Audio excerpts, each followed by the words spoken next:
قدرمن اوریدونکو، دا چې زموږ خپرونې موضوع یا هدف هم د خلکو د ژوند ښه کېدل دي، نو د دې لومړۍ خپرونې لپاره مو لومړی موضوع هم ژوند ټاکلی دی. خپرونه درته زه نور غفور ظهیر وړاندې کوم او د موضوع په تړاو سره د خوست د شیخ زاید پوهنتون د ټولنیزو علومو د ټولنپوهنې د برخې استاد ښاغلی محمد الله مصطفی هم غږېدلی دی. هیله ده ملتیا مو وکړئ.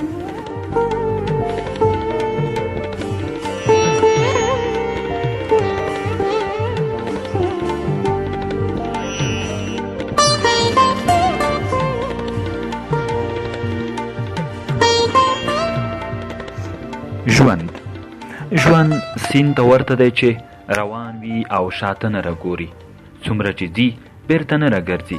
دغه راز څومره چې زموږ عمر پخیږي په همغه کچه مو د عمر شپې او ورځې کمیږي. نو راځئ چې په خپل ژوند کې ګلونه وکرو، تر څو له ښکلي بوی څخه نور ګټه واخلي او راتلونکي نسل ته مو د یادګار په توګه یو څه پرې ایښي وي. ژوند څه دی؟ د ژوند معنا دا چې له هیڅ څخه پیل او تر ډیره ځان رسول دي.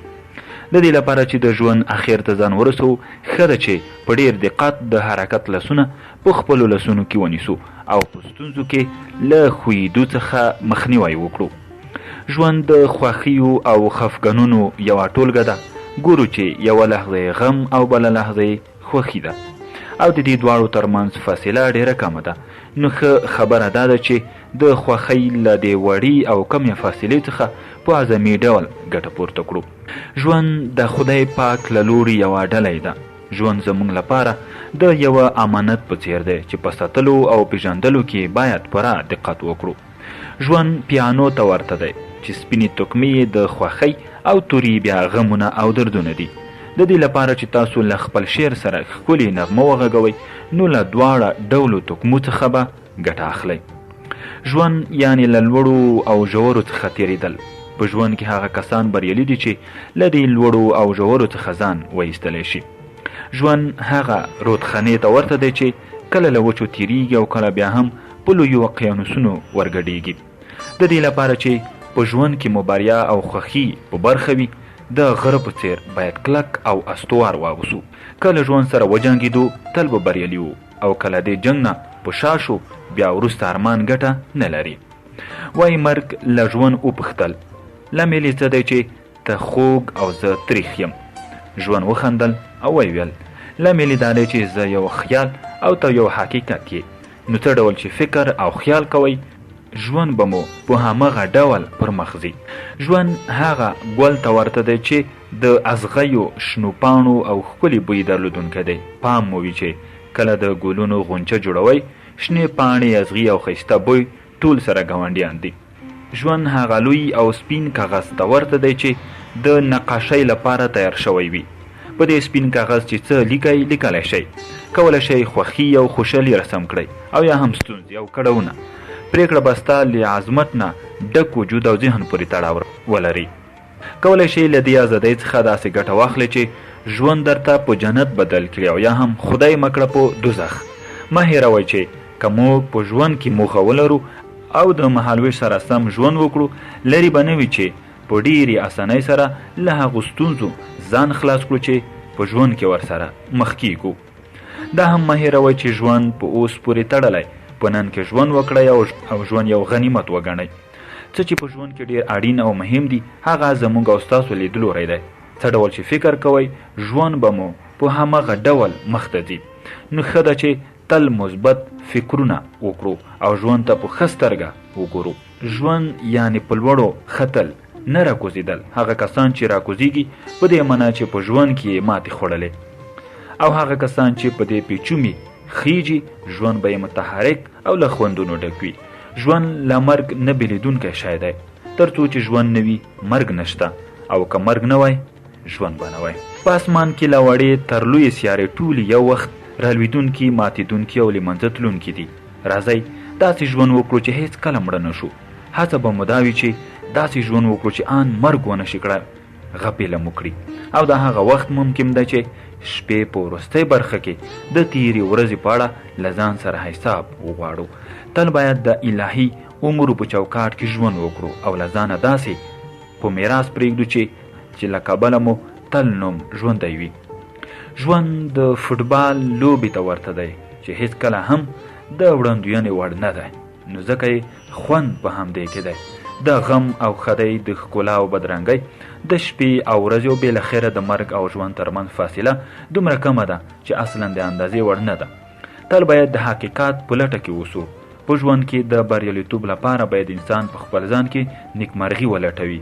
د الله جل جلاله قوي ایمان، د هغه پر پریکړو رضا، صبر او د ضمیر پکې او لوړ اخلاق غوره کول دي. دا هغه څه دي چې یو انسان د دې په اساس نیکمرغي او د بریالیتوب اساسي شرطونه او لاملونه پیدا کولی شي. زمون او ستاسو په ټولنه کې ځینې خلک خصوصا ځوانان داسې فکر کوي چې ښه خوراک، ښه څښاک او ښه اغوستل دا ژوند دی او د دې لپاره مبارزه او هڅې کول بس هم دا ژوند دی. آیا ژوند همدا دی او که بېل مفهوم لري؟ پړی د خوست د شیخ زاید پوهنتون د ټولنیزو علومو د ټولنپوهنې د برخې استاد محمد علم صفای. بسم الله الرحمن الرحیم. ژوند په حقیقت کې د الله جل جلاله له لورې نه یو نعمت دی چې انسان ته ورکړل شوی دی یا یو موجود ته ورکول کیږي. انسان په موجوداتو کې هغه موجود دی چې الله جل جلاله بهتر پیدا کړی دی، افضل پیدا کړی دی. په دې ټولو موجوداتو باندې ورته بهتري ورکړې ده. دا ټول موجودات الله جل جلاله د انسان په خدمت کې ګرځولي دي. نو د انسان د فارې دوه هدف ټاکلي دي. هم هڅه ده او هم د هڅې ترڅنګ باید عقیده ده. راسخه عقیدې ته د رسېدلو لپاره باید انسان هلې ځلې وکړي او ترڅنګ دغه مادي برخه او امکانات چې دي باید د دوی د لاسته راوړلو لپاره هم هڅې وکړي. ژوند کې موږ دوه قسمه اړتیاوې لرو، یو ته معنوي اړتیاوې ویل کېږي او یو ته مادي اړتیاوې ویل کېږي. دغه برخه کې چې تاسې تر یادونه وکړه، ښه اغوستل، ښه خوراک، ښه څښاک، دا په حقیقت کې د انسان د ژوند یوازې او یوازې مادي اړتیاوې پوره کولی شي. معنوي اړتیاوو ته دلته دغه نشي پیدا کېدلی، جواب نشي ورکول کېدلی. د دې دپاره مهمه ده چې انسان باید خپله عقیده باید برابره کړي، خپل اعتقادات، باورونه باید دې شیانو باندې کامله معنه باندې ځان پوه کړي او هغې نه یو څه ترلاسه کړي. د دې دپاره هڅې کولو لپاره ده چې الله جل جلاله انسان ته دغه انسان چې الله پیدا کړی دی هغې دپاره د رزق ټوله ذمهواري الله په خپله غاړه باندې اخیستې ده. 12 سپارې په دې لومړي فعل کې الله جل جلاله فرمایي چې وما من دابة فی الارض الا الله رزقها. په دې ځمکې مخ باندې ما کوم زنده سر داسې نه دی پیدا کړی چې پیدا کړی مې دی هغې ته رزق چې دی رزق ذمهواری زه یم. دا شیان چې دي دا د انسان مادي اړتیاوې دي، خوراک، څښاک او همدارنګه اغوستل یا پوشاک، دا د ژوند مادي اړتیاوې دي. خو انسان به داسې نه کوي چې ووایي چې یاره نه د دې د لاسته راوړلو لپاره باید زه هڅه ونه کړم. انسان په دې باندې مکلف دی، د خپل وس په اندازه باندې به څه شی کوي هغه به هلې ځلې کوي او ژوند یوازې په دې شیانو پورې نشي خلاصه کېدلی. ژوند کې د ژوند سهولت او ژوند موږ تاسې هغه حالت ته موږ تاسې ویلی شو په حقیقي معنی باندې چې هلته د مادي اړتیاو ترڅنګ ذهني ارامي او د زړه قلبي سکون ورسره مهیا شي. که چیرې قلبي سکون او د ذهني ارامي ورسره مهیا نشي او برابر نشي، دا د ژوند معنی نه ده. ژوند معنی ده چې ته چې د کوم هدف دپاره پیدا یې ته باید د هماغه هدف ته ځان ورسوي. او هدف کې موږ تاسې یوازې دغه مادي برخه نه ده چې موږ تاسې خوراک وکړو، پوشاک وکړو، ښه شیان واغوندو، ښه وخورو مثال او ښه وګرځو، خو ولې ترڅنګ د انسانیت لپاره کار وکړو. انسانیت ژوند اصلا د انسانیت ژوند د انسان ژوند اصلا د انسانیت ژوند دی. هغه قسم چې په ماهیت کې د انسان دپاره مناسبه ده، نه یوازې په دغه مادي مسایلو کې انسان حتی د نورو حیواناتو سره مشابه دی. د نور حیوانات هم خوراک کوي، نور حیوانات هم څښاک کوي، نور حیوانات هم دغسې اغوستل کوي، خو د هغوی اغوستل د انسان سره لږ په کم توپیر باندې. مثال انسان لباس اغوندي خو هغوی هم لباس نه اغوندي. د انسان په شانتې د اغوستلو برخه کې هغوی هم د غارونو نه استفاده کوي، په غارونو کې اوسېږي، ځانونو دپاره سمڅې باسي، ځانونو دپاره نور څه باسي. نو دغه صفتونه چې د دوی کې انسان د نورو حیواناتو سره مشابه دی. ولې انساني ژوند نه چې موږ تاسې کله یادونه کوو، د ژوند نه معنی دا ده چې انسان باید فکري ارامۍ او د زړه د سهولت دپاره، زړه د ارامۍ او تسکین دپاره باید هلې ځلې وکړي.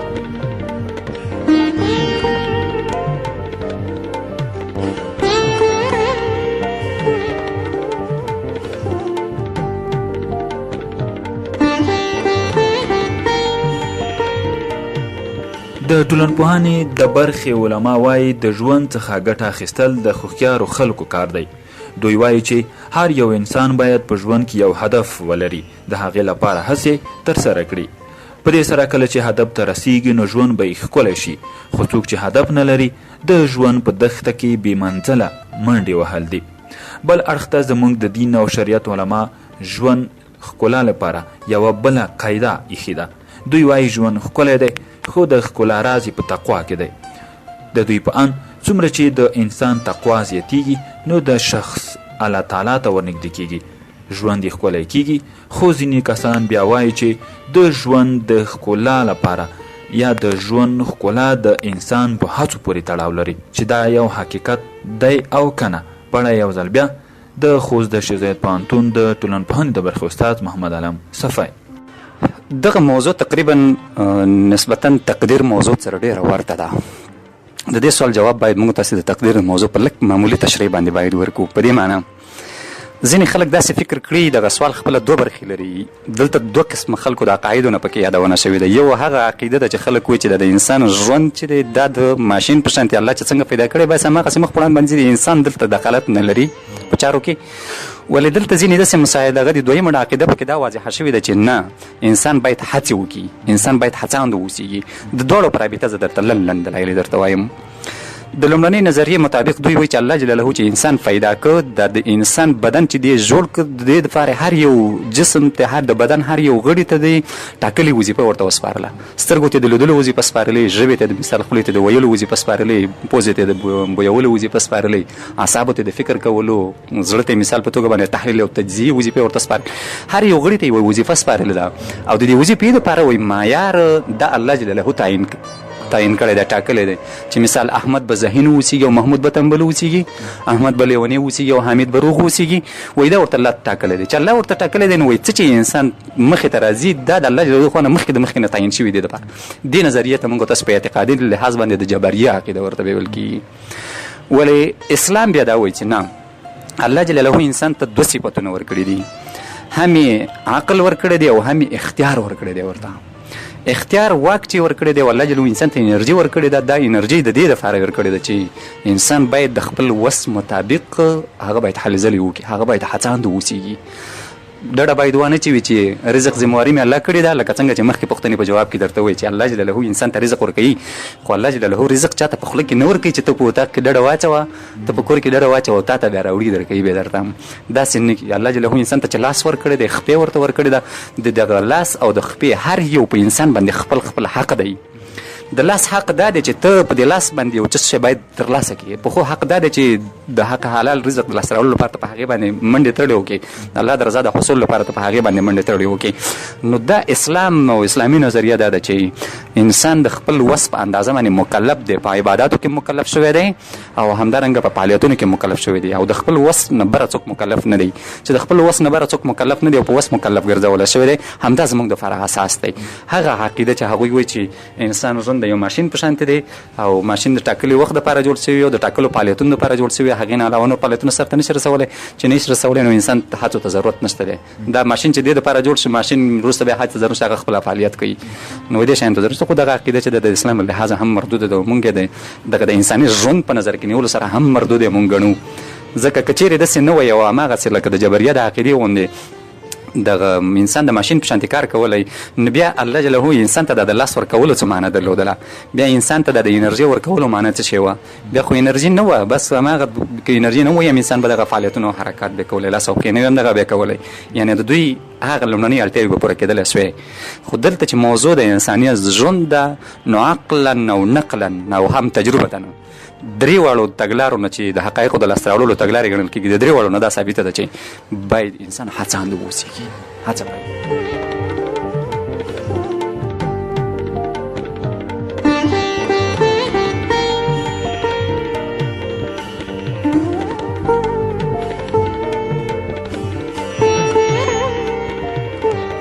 د ژوند سمون د فکري سمون برخه ده. کوم کسانو چې فکرونه جوړ او مثبت وي، د ژوند اعمال به هم مثبت او نیک وي، ځکه د هر انسان اعمال د فکر زیږنده ده. یو ځل بیا استاد محمد علم صفای. دلته که موږ تاسې د موضوع ته کتنه وکړو لږ شانتې جوور ویر شو، فکر په حقیقت کې د عمل لپاره لومړنی ګام دی.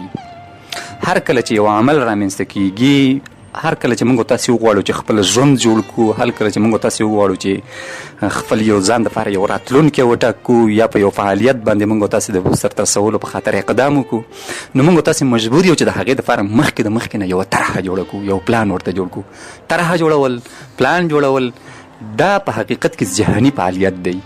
دا هغه فعالیت دی چې د دې په اساس باندې موږ تاسو راتلونکي فعالیت په ښه توګه باندې سرته رسولی شو. که چیرې ذهني طرحه او همدارنګه د افکارو جوړښت شتون ونه لري، نه ټولنه جوړېدلی شي، نه ژوند جوړېدلی شي.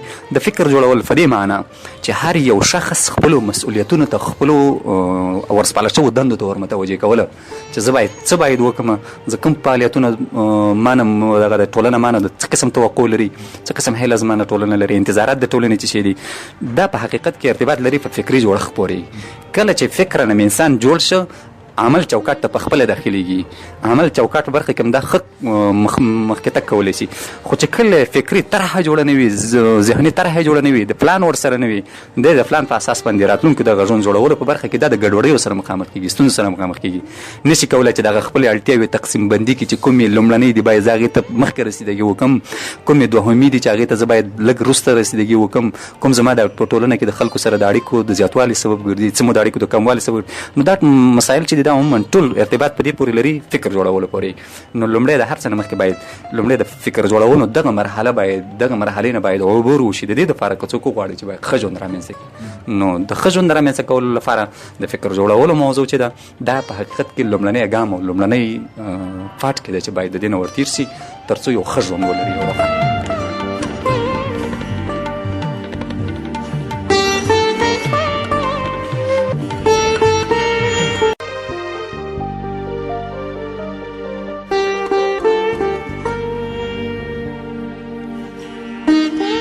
د دنیا ټول خلک په دې فکر کې دي چې خوشحاله ژوند ولرو. زه، تا او د ټولنې ټول وګړي غواړي چې یو خوشحاله، آرام او په سکون کې ژوند ولري. خو د دې پوښتنې ځواب پیدا کول یو څه نه څه ګران دي. خو دلته استاد ورته ډېر ساده او لنډ ځواب ویلی دی. د دې دپاره چې موږ تاسې یو ښه ژوند ولرو، موږ تاسې چې هغه چا پیدا کړي او هغې موږ تاسې د ژوند اصول راښوولي دي. موږ تاسې که چیرې الله جلاله په فطري شکل باندې هر یو کس دا که په د کافر په ټولنه کې پیدا کېږي او که د مسلمان په ټولنه کې پیدا کېږي او که د هندو په ټولنه کې پیدا کېږي، ټول په یو فطرتاً مسلمان پیدا کړی دی. د دې معنا دا ده چې انسان ته انساني حرمت ورته ورکړی دی. د دې دپاره چې موږ تاسې وکولی شو چې یو ښه ژوند ولرو، همدارنګه د ژوند په اهمیت باندې موږ تاسې پوه شو او د خپل ژوند د ښه کولو لپاره موږ تاسې هلې ځلې وکړو. موږ تاسې باید د خپل انسانیت د خپل هدف باندې موږ تاسې پوه شو چې زه څوک یم، د کوم ځای نه راغلی یم او د کوم ځای د څه شي دپاره راغلی یم او چېرته ځم. موږ تاسې کله هم دغه څلورګونو پوښتنو ته موږ تاسې جواب پیدا کړ او یا د دوی د لاسته راوړلو لپاره موږ تاسې هلې ځلې شروع کړي، نو په ډېر اسانۍ باندې کولی شو چې موږ تاسې ځان دپاره ښه ژوند برابر کړو، په ژوند باندې وپوهېږو، د خپل ژوند نه خوند واخلو او د خپل راتلونکي په اړه باندې موږ تاسې مثبت فکر ولرو. نو دا یوازینۍ لاره ده چې موږ تاسې د دې لارې نه کولی شو ښه ژوند ته ورسېږو.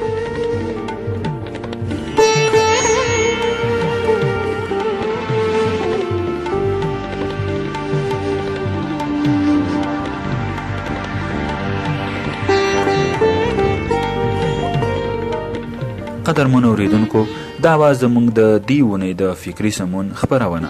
د استاد او زموږ د خبرو داسې نتیجه ترلاسه شوه چې د نړۍ هر کشر یا د نړۍ هر کس چې غواړي خوشحاله او آرامه ژوند ولري، د دې د خوشحالۍ او کامیابۍ راز یوازې په تقوا او الله تعالی په عبادت کې دی. هیله ده چې ټول ځوانان او خصوصا زموږ اورېدونکي دې برخې ته متوجه شي. دغه خپرونه ما نور غفور ظهیر درته وړاندې کړه. تر بیا د خدای په امان.